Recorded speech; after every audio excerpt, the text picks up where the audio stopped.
സൂത്രധാരൻ തന്നെ ആവണമെന്നില്ല, അതൊരു ഫീമെയിലും ആവാമല്ലോ, സൂത്രധാരയാവാം അല്ലേ. ദിലീപിന് കൊടുത്ത കൊട്ടേഷൻ ആണെങ്കിലോ ഇതൊക്കെ ഞങ്ങളുടെ സംശയങ്ങളാണ്. നിയമത്തിൻ്റെ മുമ്പിൽ നമുക്ക് അഭിപ്രായം പറയാൻ മാത്രമേ സ്വാതന്ത്ര്യമുള്ളൂ, നിയമം വിധിക്കാൻ നമുക്കാർക്കും അധികാരമില്ല.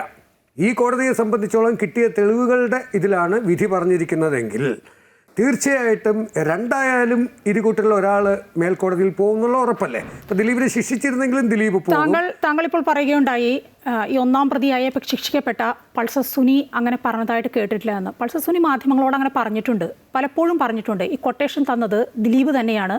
ദിലീപ് എത്ര രൂപയാണ് അതിന് അനുവദിച്ച് നൽകിയത്, അതും 1.5 കോടിയോ അങ്ങനെ എന്തോ ഒരു കണക്കാണ് പൾസർ സുനി പറയുന്നത്.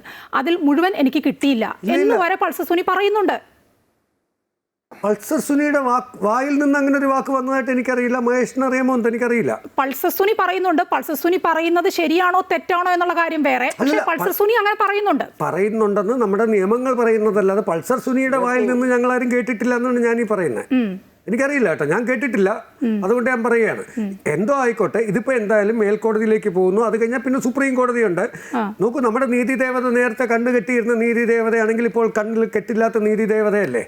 സത്യം പുറത്തു വരും ഒരു നാൾ, അത് ഏതിന്. പക്ഷേ എന്ന് വെച്ച് ദിലീപിനെ ശിക്ഷിക്കപ്പെടണമെന്നല്ലല്ലോ.